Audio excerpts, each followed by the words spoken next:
السلام عليكم ورحمة الله تعالى وبركاته. أحبابي الكرام، غنتكلموا اليوم بإذن الله عز وجل على واحد العبادة من أرقى العبادات اللي كرمنا بها ربي سبحانه وتعالى. عبادة العظمة ديالها والقدر ديالها والجلال ديالها ربي سبحانه وتعالى ما فرضهاش في الأرض، ما تكلفش بها سيدنا جبريل عليه السلام، فرضها الله سبحانه وتعالى الحبيب المصطفى صلى الله عليه وعلى آله مباشرة. هيئ لها الله سبحانه وتعالى من الطقوس ومن الأجواء ومن الاحتفالية باش تكون أعظم ما يتعبد به الله سبحانه وتعالى. غنتكلموا على الصلاة. هذا الفرض اللي دائما تلقاو معاه المشاكل. كيفاش غندير نصلي؟ كنصلي وتنقطع، كنصلي وكيشغلني ابليس، كنشغلني والنفس ديالي كتقلني. اليوم نقول واحد الكلام عسى هذا النفس هذه انها تشتاق للقاء الله عز وجل، ونبداو بلقاء الله سبحانه وتعالى. هو الاول الصلاة. الاحباب الكرام، هي صلة بالله سبحانه وتعالى. اكبر عقوبة لتارك الصلاة هو انه فقد هذه الصلة مولاه. انت شكون؟ انت اصلا صناعة الله عز وجل، ولله المثل الاعلى. اي مهندس كيصنع واحد الماكينه، يصنع واحد الاله، الا وعنده مره واحد الفترات ديال الاصلاح. ونحن صنعة الله سبحانه وتعالى.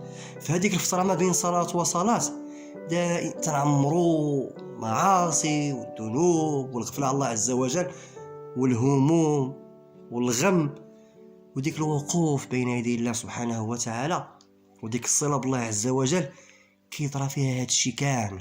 كيفاش ان سيدي ربي سبحانه وتعالى تيعاود داك المخلوق اللي خلق، تيعاود له الامور ديالو ويصلح له الفطره ديالو. هذه الاولى. الثانيه الحباب الكرام هو انني انا واحد العبد مذنب. هكا خلقني الله عز وجل، خلقني باش نذنب ونتوب ليه سبحانه وتعالى. سيدنا رسول الله صلى الله عليه وعلى اله تيبشرنا في واحد الحديث بان العبد فاش يوقف بين يدي الله سبحانه وتعالى ذنوبه كلها كتحط بين فوق راسه وعلى عاتقيه. في كل سجده وركعه الذنوب ديالو كتساقط حتى كيخرج من ديك الصلاه باذن الله عز وجل كما ولدته امه. الحباب، هذه عبادات الطماعين، نسال الله العافيه. حنا بغينا واحد العباده اخرى هي اللي كان تيقولها الناس سيدنا رسول الله صلى الله عليه وعلى اله وكيشوق المشتاقين ليها. ارحنا بها يا بلال. الصلاه كما وصفها الحبيب المصطفى صلى الله عليه وعلى اله في الحديث الشريف هي واحد الواد ديز من حدانا.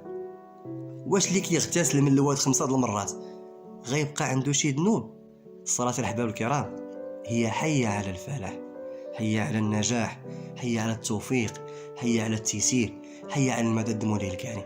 يعني الصلاة ماشي عذاب، الصلاة هي راحة، هي فرار إلى مولاي الكريم عساه يقبلني ويعطيني من عطاياه وهو الكريم سبحانه وتعالى.